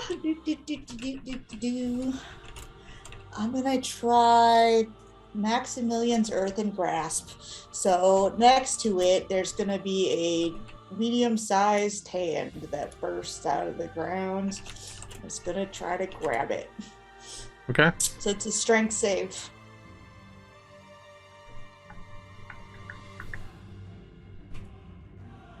Okay. Strength saving throw. 14's the DC. That's an 8. Okay, so that's a fail, so it'll take 2d6 bludgeoning damage. And be restrained. So that's 12 damage. And it is currently grappled by the hand. Okay. Just goes. Which hand? The tentacle hands or the hands? My hand is the one that's grappling. Oh, your hand is holding out this. My earthen hand that's out of the ground. Yeah, that's right. Dirt. Yeah. Yeah. Yep. So this hand shoots up and just I'm not getting anywhere near that tentacle mess. and grabs No way. hold of this thing. Anything else? I think that's all I'm gonna do. Vorn, your eyes flicker open and you see this, in time to see Doc leaning over you and to see what looks like your mother. Suddenly a big earthen hand just goes and is holding it, reaching out of the ground, grasping hold of your mother. You are shook, but you are You Yeah, are shook shooketh. you are shooketh. You are There's a shook, condition. but you are conscious and able to take your full turn. Vorn takes a deep breath, like, and he feels inside like, you've taken them, my memories. Give them back. And both of whatever hatchets I have, whatever throwable objects, are all igniting with psychic energy. If I can do it twice in a day, I'm not sure if I can. Yep, you get 2 attacks. I have not gotten to go. Oh wait, Stream Dad. nope. Excuse No, you haven't me. been skipped. You haven't been skipped. Oh, We're in okay, initiative okay. order. Vorn got a free round because he was outside. started. Yep. Oh. And now it's his place and turn. After Never him mind. goes the creature, then it's your turn. Yeah. And I am dual wielding 2 hatchets, and I'm going to throw them as hard as I can. And I'm going to yell, well, let's see if I hit first. Let's see.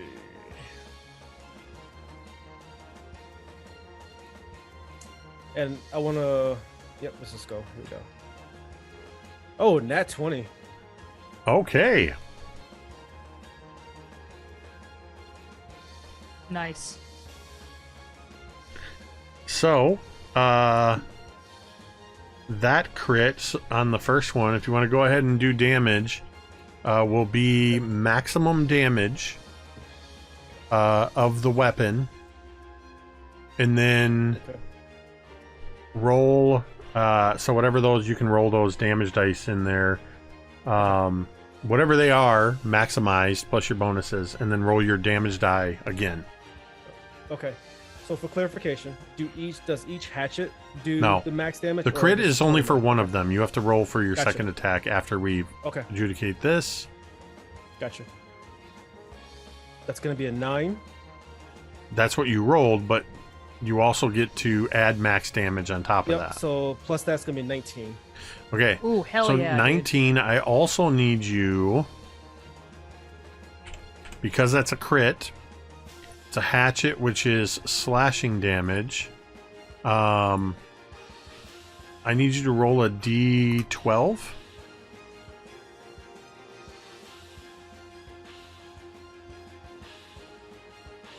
Oh, strong 2. Okay. So that means you strike into one of the limbs. Go ahead and roll a d20. We're doing brutal wounds, by the way, because this is definitely a brutal yeah. wound. He's gonna have a bitch and scarf. Can I re-roll that 1? Oh, Well, man. you're rolling for on the table. Okay. We got a 1 then. Natural net 1. So this doesn't actually. Where'd it go?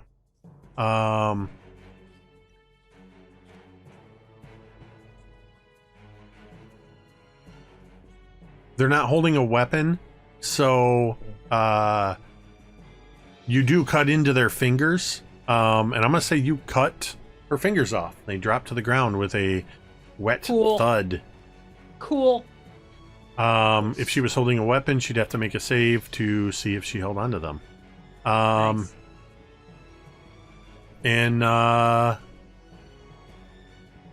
you do apparently get an extra damage die Okay. What am I Because you're a rolling? half orc. because of your half orcness. Is it D6 or Because of the crit. Is it because of the crit? Is that what it is? It's the I Mhm. forget what the feature's called, but It is. Yeah. Yeah. Which damage die am I rolling? D. the one for the hatchet. Okay, so it's gonna be a D. This one. Okay. Just don't use whatever the.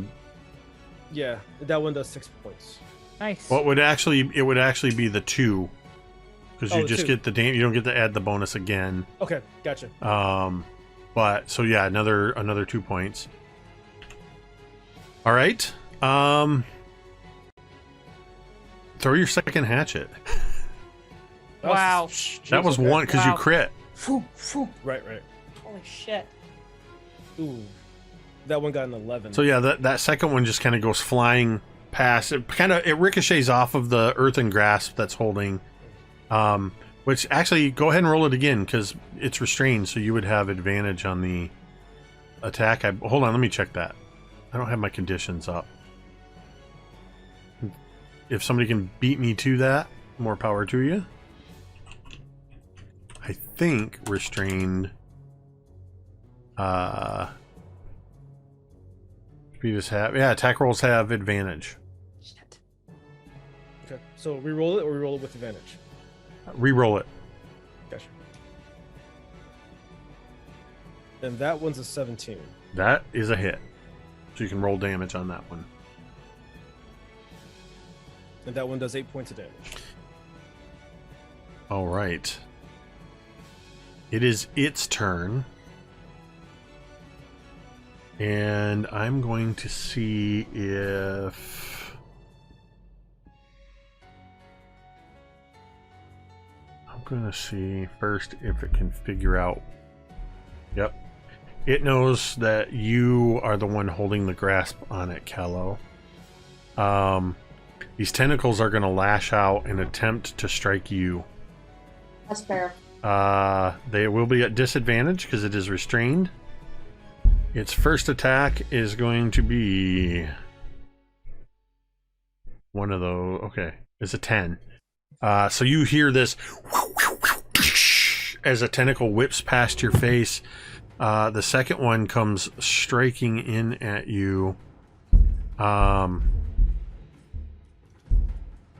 And I don't think that's going to do anything at 9 on a Nope. disadvantage. So the 9. second one fails to get you. And it's not close enough to do that. So Tira, Sick. it's All finally right. your turn. So, I, upon hearing Born scream, burst out of the little building we're in, see all of the shit that's happening, and go into a rage. Excellent. Can I make it the rest of the way to this Yep. thing? Okay. So I Attacks do. have and I advantage. wanna- Yes. I think. Yeah. No, and I'm I wanna saying, try to I'm hit. telling you they have advantage You're because it's telling restrained. I know. Thank you. And yeah, and I would like to try to hit it, please. Here I go with my attacks. That is shit. So close to a nat 20. That makes a 26 points. 26 to hit rather. Yep, that's a hit. Alrighty, super duper. And 11 points of damage. Okay, first attack. Yep. And I will attack again. Oh, fuck. Another 19. That's same. Yeah, that hits.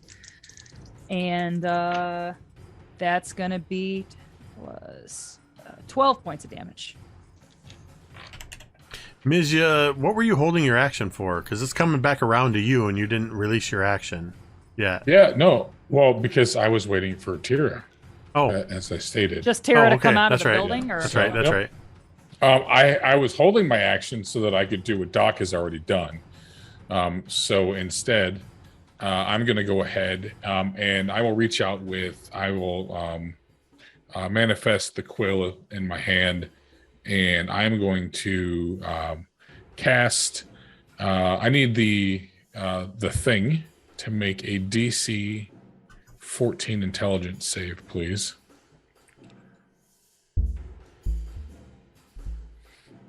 $27.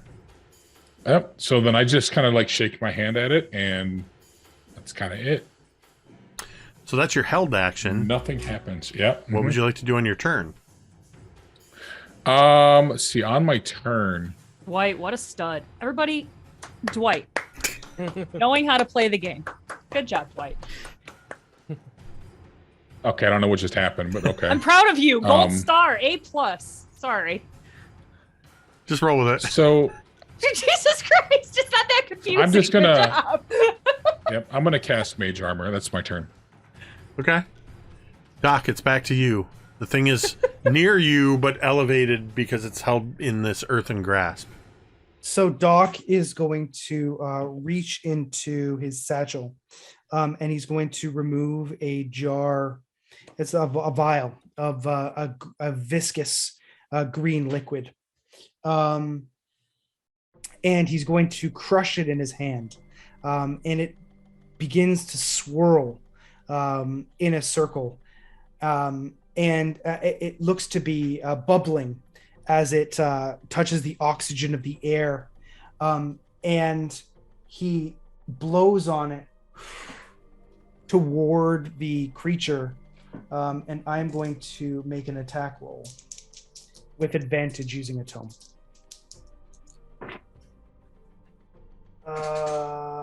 Does a 25 hit? Yes. All right.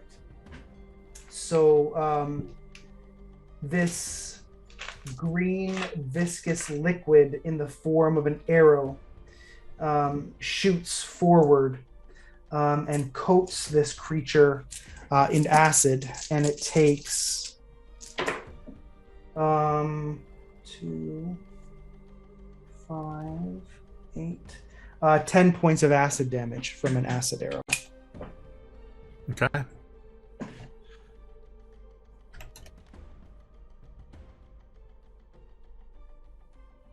Anything else? No, I thought that was pretty good. Kahlo? Good job, Gary. Okay. Currently, is it still grappled? Yeah. Let me see how this It's still being works held here. by your... So then I can use an action with it to inflict more damage, I believe. Let's see. As an action, you can cause it to crush the restrained target. It gets another strength save.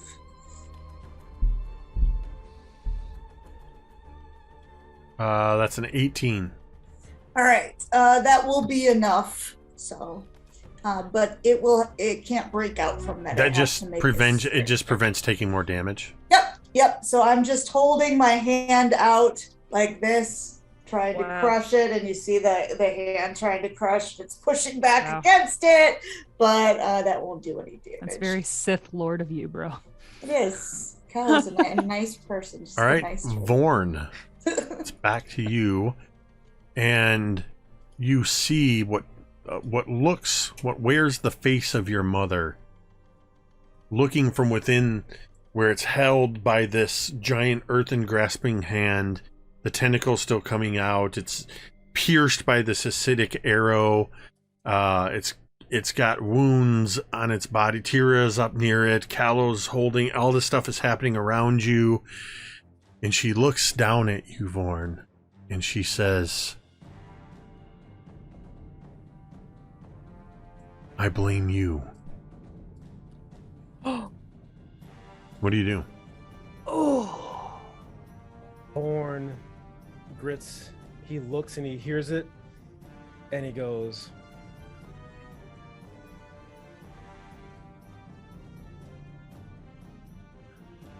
I am to blame. Then to the grave together. And I grab my axe, and I from the ground, and I'm running, charging anime style, screaming. Yeah. As to the you grave to us both. Then, as I shout towards her. Go ahead and make an In attack. Orcish, I'm sure. Yeah.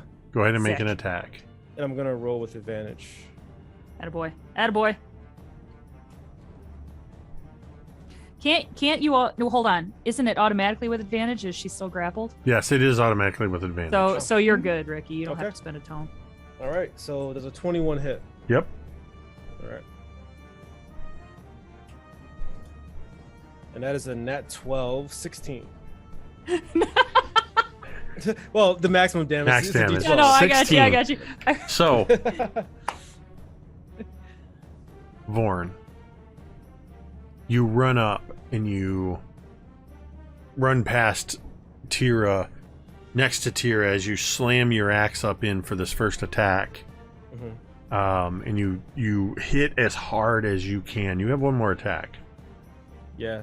This one, second attack. Here we go.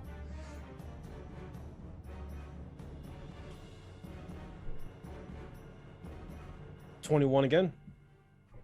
Roll damage. Come on, man. Let's go. Get it. Ooh, that one only gave me a 5. 5 points of damage. And as you come running up and you swing your axe with this big hit, hitting as hard as you can, you feel yourself suddenly jolt awake. And you are standing outside of this building. What? You are holding your axe in your hand. It is quiet. The moon has moved, indicating that at least another hour has gone by. Oh, what? There is no sign of your mother or the others.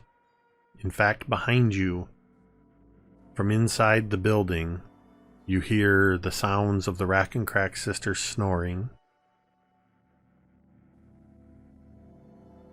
And as you are looking around in confusion, inside, each of you has had a similar nightmare.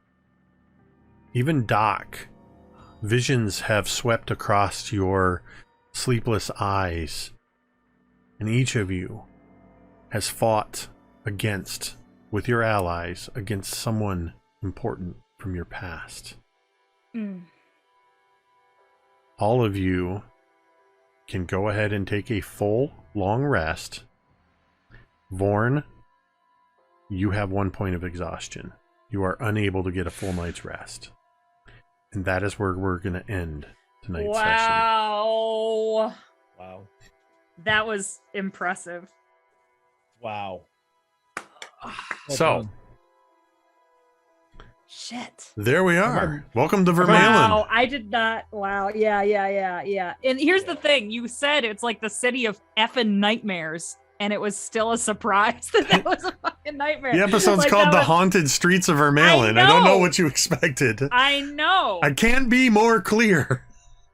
That was so. Wow. Just for clarity, does Vorn have his memories still? I'm gonna reach in my mind. Okay. Oh. Are they there? Do I feel? Are the memories there? reaching in that, you know. How would you know if they weren't? That's the thing. Wow, great point. Make me That is a great point. Oh my gosh. make Roll me sanity? an insight check, Forn. Go ahead. Seriously, like, how would you Roll even an know? insight check. I'm just gonna search with my feelings. That's all. Search your You know them to be feelings, true. Forn.